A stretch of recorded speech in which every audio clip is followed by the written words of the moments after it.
Добрый вечер. 18 ноября, 630-й день аннексии Крыма. Вы смотрите «Заман».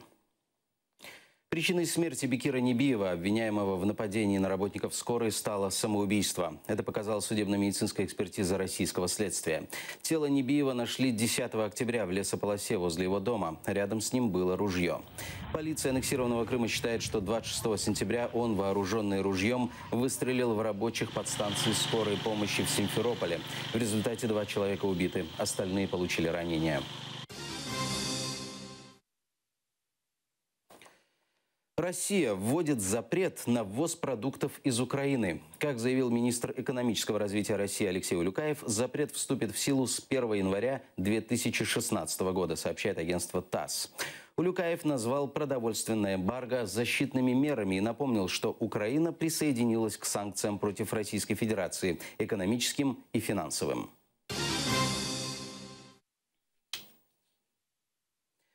Зимой крымчане могут замерзнуть. Российские чиновники Крыма поняли, что им не хватит угля на отопительный сезон. Для обеспечения тепла необходимо более 6 тысяч тонн твердого топлива. На складах нет и 3.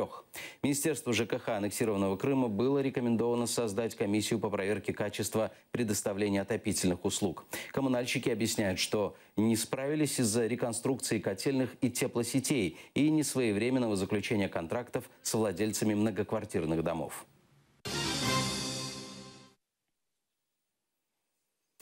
Крымско-татарским детям не разрешают учиться на родном языке. Как сообщает сайт 15minut.org, несмотря на то, что крымско-татарский язык один из государственных в Крыму, во многих школах его не преподают.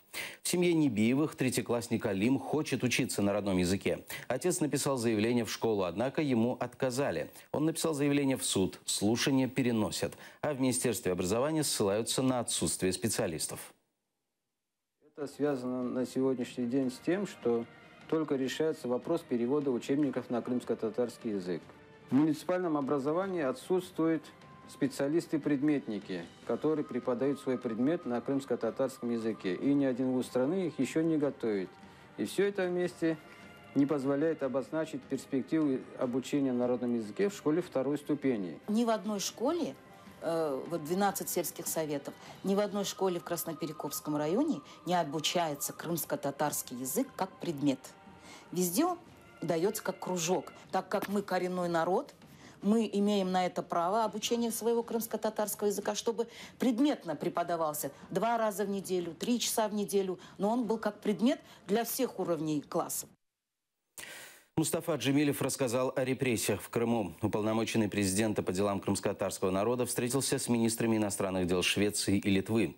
В ходе разговора Джемилев рассказал о постоянных репрессиях оккупационной российской власти в Крыму. На вопрос министра Швеции, чувствуют ли в Крыму достаточную поддержку со стороны Украины и стран мира, и могут ли они что-то сделать для крымчан, уполномоченный президента ответил, что самое главное – приложить все усилия для освобождения Крыма. Санкции против России будут, пока Крым не перейдет под управление Украины. Такое заявление сделала помощник госсекретаря США Виктория Нуланд во время Берлинской конференции по безопасности. Она призвала помочь Украине путем давления на Россию в исполнении своих обязательств по Минским соглашениям. Нуланд отметила, что санкции – это эффективный рычаг для воздействия на Россию.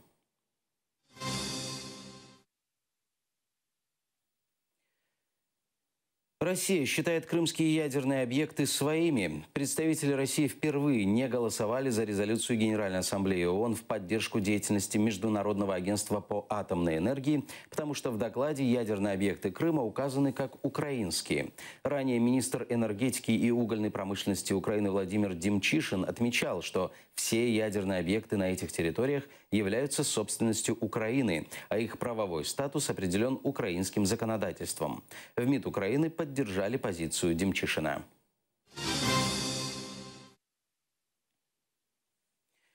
Министерство юстиции отказалось выдавать свидетельства о рождении и смерти крымчанам в течение суток. Правозащитники считают это нереальным и предлагают использовать опыт Молдовы и Грузии.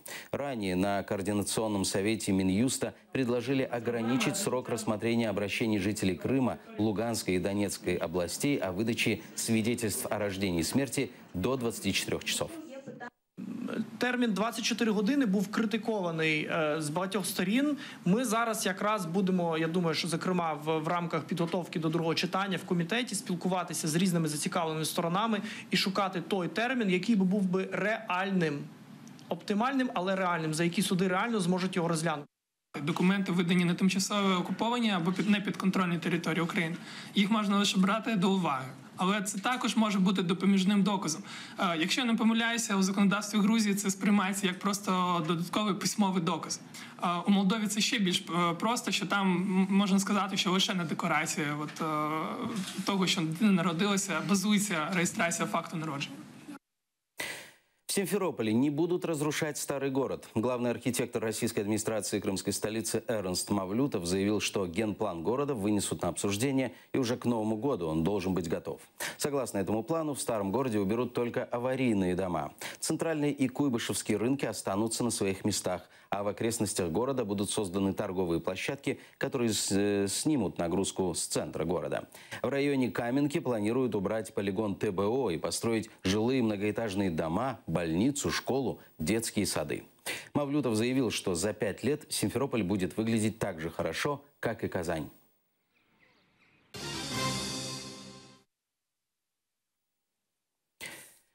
В декабре в Крыму появится еще один мобильный оператор. Это Крымтелеком, который будет работать на национализированном России оборудовании компаний Укртелеком, Киевстар и Вега. Сейчас в Крыму работает только один российский оператор К-Телеком, который получил частоты, ранее принадлежавшие МТС Украина. Крупные российские мобильные компании не хотят работать на полуострове, опасаясь международных санкций. Разрушена одна из башен Генуэзской крепости. Как сообщает КХА, авария произошла потому, что памятнику мирового значения не уделяют должного внимания. Реставрационные работы, так же как и исследования состояния крепости, не проводятся. Вместо этого на территории древнего памятника строят гостиничные номера и туалеты. На въезде в Крым появился патриотический баннер. Его разместили украинские солдаты, проходящие службу близ админграницы с аннексированным Крымом.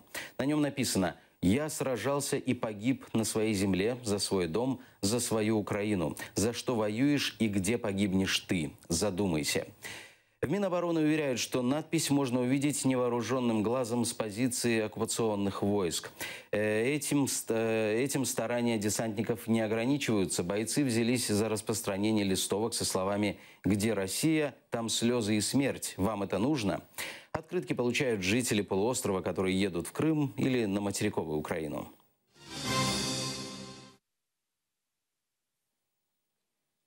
В Центральном штабе гражданской блокады Крыма прошла церемония награждения орденами народных героев Украины. Награды получили бойцы и те, кто героически погиб, защищая свою родину. В числе награжденных были и крымские татары.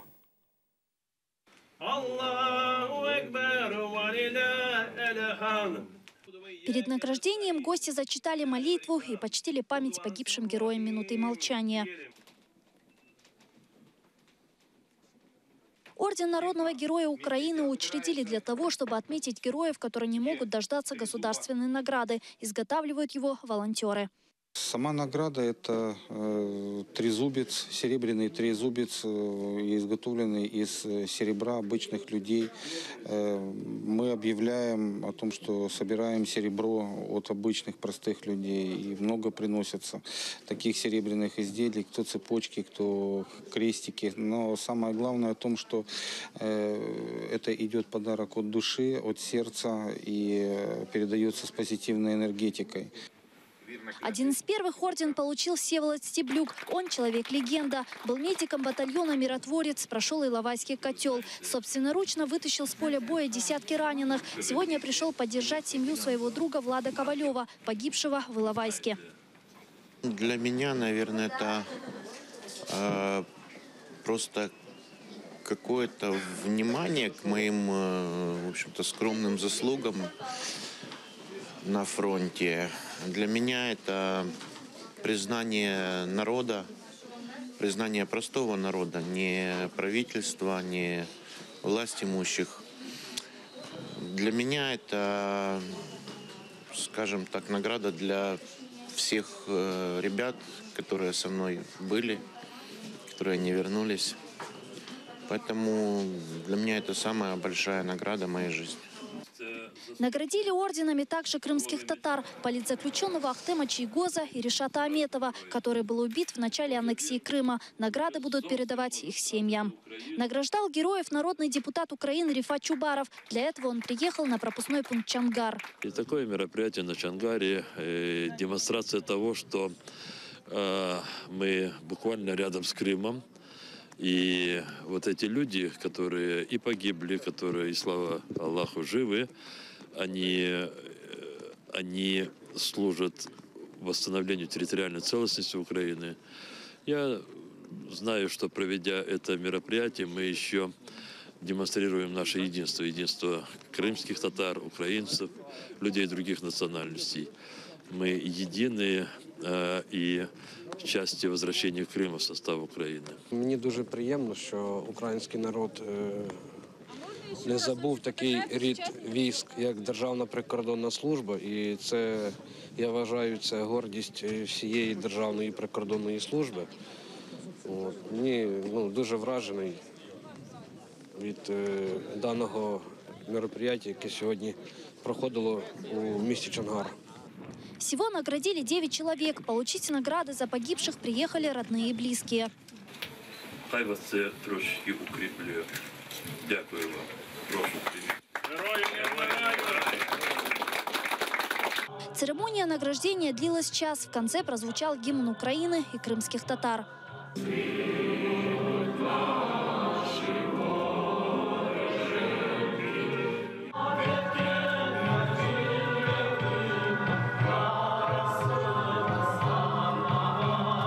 После официальной церемонии гостей пригласили на традиционный плов. Гульсум Халилова, Ислам Бенка, Заман, АТР. В Крымско-татарском музее Симферополя открылась выставка «Костюмы народов мира в миниатюре». Около 70 народов представляют 130 кукол, одетые в миниатюрные национальные костюмы.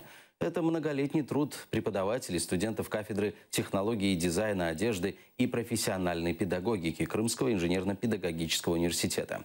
Также представлены орнаменты народов, на основе которых разрабатывались костюмы. Эта выставка продлится до конца месяца.